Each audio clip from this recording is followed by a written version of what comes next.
Congratulations on your purchase of the Teeter Power10. If you have any questions or need any help along the way, don't hesitate to contact Teeter customer service at the number on your screen or visit teeter.com/support for live chat assistance.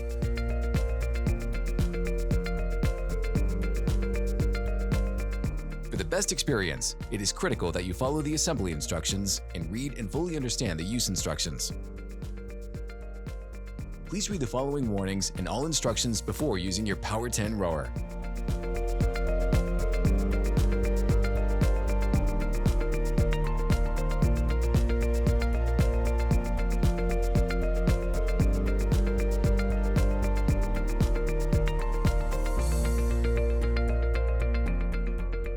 Before getting started with assembly, first unpack and prepare your workspace. If possible, assemble the equipment at or near the space in which you intend to use it to avoid moving it later. Unpack all parts and support materials. Set aside packing material and clear your work area. Locate the hardware kits inside the box. They are labeled to correspond with the assembly process. Step 1. Base assembly. Note: always hand tighten all hardware in each step before fully tightening with the wrench or screwdriver. The front, back, right, and left of the equipment is labeled in the drawing on page 3. The left upper handle is attached to the base with a cable. Use caution and do not pinch or pull on the cable to avoid damage during assembly. Important: the rear linkage has multiple pivot points. Use caution to avoid pinching. Turn the center leveling foot at the bottom of the base counterclockwise to support the base joint off the ground. Hold the rear linkage with one hand on the rear handle and the other hand holding the bottom support bar.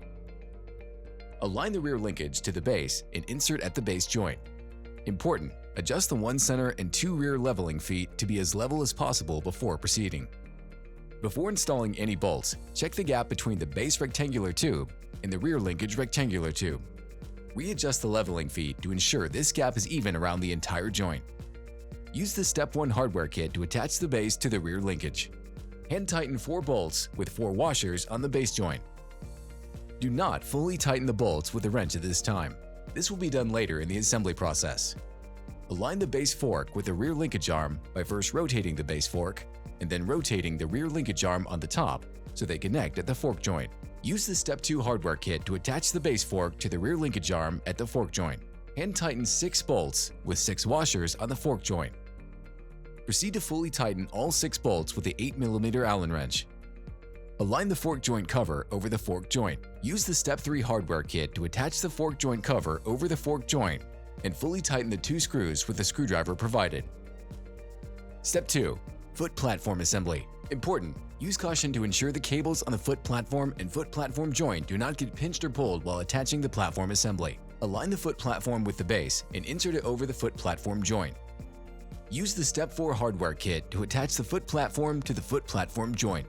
Hand tighten 6 bolts with 6 washers on the platform joint. Proceed to fully tighten the bolts with a 6mm Allen wrench. Connect the cables at the foot platform joint by snapping the 2 ends of the cables together. Note: do not push excess or loose wire down into other parts of the machine. This can cause tangling and damage the wire. Important: use caution to ensure the cable does not get pinched or pulled while attaching the foot platform joint cover. Slide the top of the foot platform joint cover so that it fits inside the front cover of the foot platform, and then rotate the bottom of the foot platform joint cover into place so that it rests on top of the base, enclosing the foot platform joint.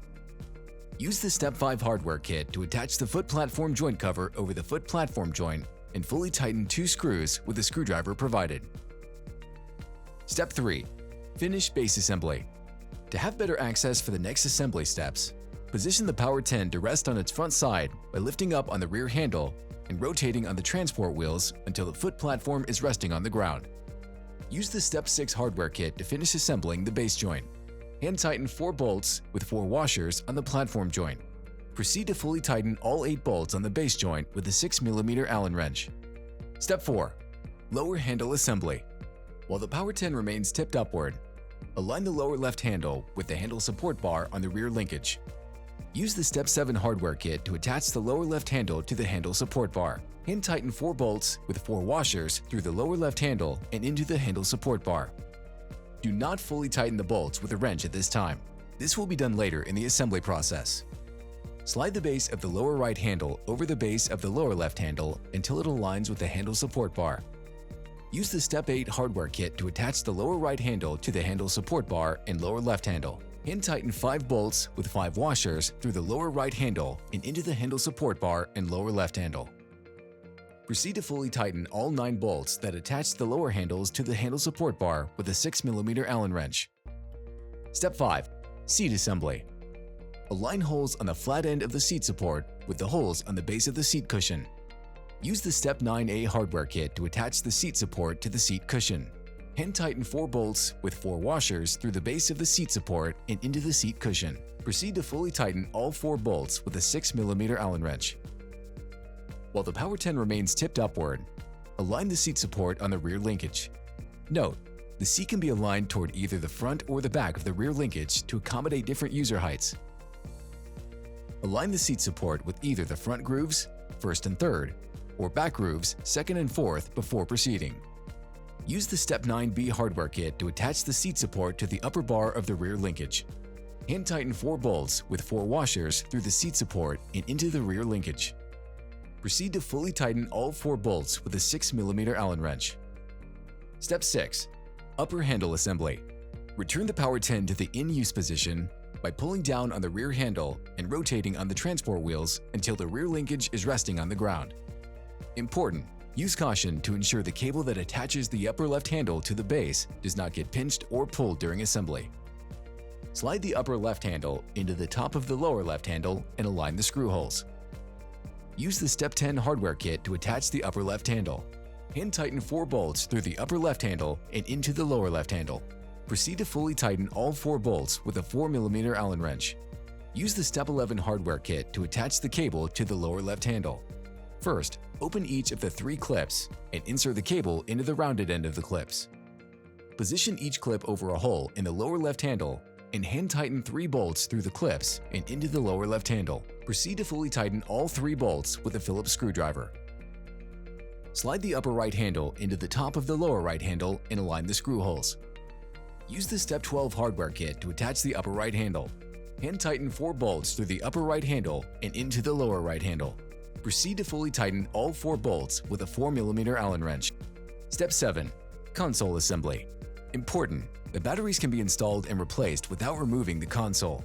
However, for easier access, we recommend inserting the batteries before installing the console. Open the battery compartment located on the back of the console. Ensure that the battery contacts and compartment are clean. Locate the 2 included batteries, AA 1.5V alkaline, and install them in the back of the console in the battery compartment, noting positive and negative symbols. Important: use caution to ensure the sensor wire on the console does not get pinched or pulled during assembly. Guide the sensor wire through the opening in the console support while aligning the console. Use the Step 13 hardware kit to attach the console.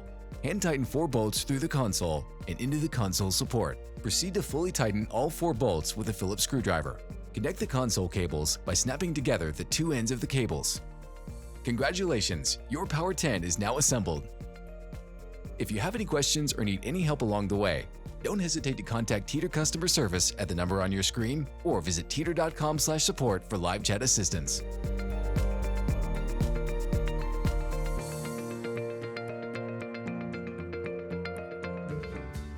The stroke length can be adjusted with the handle adjustment knob to increase core engagement by controlling the depth of movement at the finish of each stroke. Once you find your seat setting, test the handle setting to fit your body type and amount of layback or lean of the upper body you desire. The A setting offers the greatest stroke length, the C setting offers the least. Turn the handle adjustment knob counterclockwise to loosen. Pull out on the handle adjustment knob with one hand as you assist the movement of the handle adjustment bar with your other hand. Release the knob and ensure it is fully engaged into a hole setting before turning it clockwise to tighten. Choose from 7 levels of smooth magnetic resistance that can be adjusted mid-workout, from setting 1, least resistance, to setting 7, greatest resistance. Turn the dial until your desired resistance level is visible in the window. Secure your feet with the quick-release foot straps for a comfortable fit. The bidirectional resistance of the Power10 allows you to work both sides of your body, targeting specific muscle groups in one direction while you rest and recover others. Determine your direction by focusing your attention on the movement of the forearms around the base wheel. We refer to the top of the wheel as the top of the hill. The reverse direction is similar to a traditional rowing motion, where the forearms are moving from front to rear over the top of the hill. Focus on pulling with your upper body over the hill and rest on the downward momentum. To get started with this motion, begin in the layback position with the handles at your chest. Push and ride the momentum down the hill, then pull over the hill. To change direction, you will begin to slow your speed as you ride the momentum down the hill. When the fork nears the top of the wheel at the front, gently push forward to reverse direction. Ride the momentum down the hill to the rear of the wheel, then push over the hill. The forward direction is opposite of a traditional rowing motion where the forearms are moving from rear to front over the top of the hill. Focus on pushing with your upper body over the hill. Rest on the downward momentum. To get started with this motion, begin leaning forward with the handles at your feet. Pull and ride the momentum down the hill, then push over the hill. To change direction, you will ride the momentum down the hill and begin to slow your speed. When the fork nears the top of the wheel at the rear, gently push forward to reverse direction. Ride the momentum down the hill to the front of the wheel, then pull over the hill. The Power10 offers a variety of ways to target a large range of muscles in your body. While you'll never be able to fully rest your legs, vary your workouts to rest some muscle groups while focusing on others. Simply power more with your arms, power more with your legs, or focus on engaging your core more. This ability to change focus on the fly helps maintain your intensity while avoiding muscle fatigue. Amp up your lower body workout. Place your hands at your sides to use only your legs to power the motion. The multi-grip handles allow you to change your grip on the fly to instantly target different muscles in the upper body for optimal toning. Alternate between overhand, straight, wide, and underhand grips. The stroke length can be adjusted to increase core engagement by controlling the depth of movement at the finish of each stroke.